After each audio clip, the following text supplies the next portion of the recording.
చాలా సింపుల్ గా కుట్టుకుండే ఈ హ్యాండ్ డిజైన్ అయితే చూపిస్తాను పదండి. సో చూడండి, ఇక్కడ వచ్చేసి మనం ఫఫ్ హ్యాండ్స్ పెడతాను చూడండి, ఆ విధంగానే కట్ చేసుకోవాలి. ఏమంటే ఎగస్ట్రా ఒక 3.5 ఇంచులు ఎగస్ట్రా అనేది తీసుకున్నాను నేను ఇక్కడ. లేదంటే మీరు ఎక్కువ క్లాత్ ఉంటే కనుక 5 ఇంచులు ఏదైనా తీసుకోండి ఎగస్ట్రా. ఇలా ఎగస్ట్రా తీసుకొని కొంచెం కరువు తీసుకునేలాగా మనకు ఫఫ్ బాగా పైకి రావడం లాగా ఎక్కువ తీసుకోవాలన్నమాట. సో ఈ విధంగా తీసేసుకున్న తర్వాత ఒరిజినల్ పీస్ కు లైనింగ్ అయితే అతికించేసాను. ఈ విధంగా అతికించేసిన తర్వాత మనం పైన కొంచెం క్లాత్ ఎక్కువ తీసుకున్నాను చెప్పాను కదా, అక్కడ దాకా ఇట్లా టక్స్లు అనేవి పెట్టేసుకున్నాను అనమాట. ఆ టక్స్లు పెట్టుకున్న తర్వాత ఎలాస్టిక్ పెడుతున్నాను అనమాట. ఈ హ్యాండ్ కు ఎలాస్టిక్ వచ్చేసి మన హ్యాండ్ పొడవు ఎంతైతే ఉందో దాంట్లో సగం తీసుకోవాలన్నమాట. సగం తీసుకొని ఇట్లా ఎలాస్టిక్ గట్టిగా పట్టుకొని లాక్కుంటూ కుట్టు వేసామనుకోండి, క్లాత్ అనేది దగ్గరకు వచ్చేస్తుంది. సో చూసారు కదా, ఈ విధంగా ఇట్లా కుట్టు వేసేసుకుంటే సరిపోతుంది. ఇప్పుడు చూడండి, ఇందాక నేను టక్స్ పెట్టాను కదా, ఆ టక్సుల్ని ఈ విధంగా కుచ్చు పెట్టుకుంటూ రండి.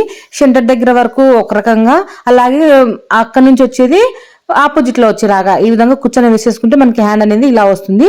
ఓకే అండి, ఈ వీడియో మీకు నచ్చినట్లయితే తప్పకుండా లైక్ చేయండి, షేర్ చేయండి.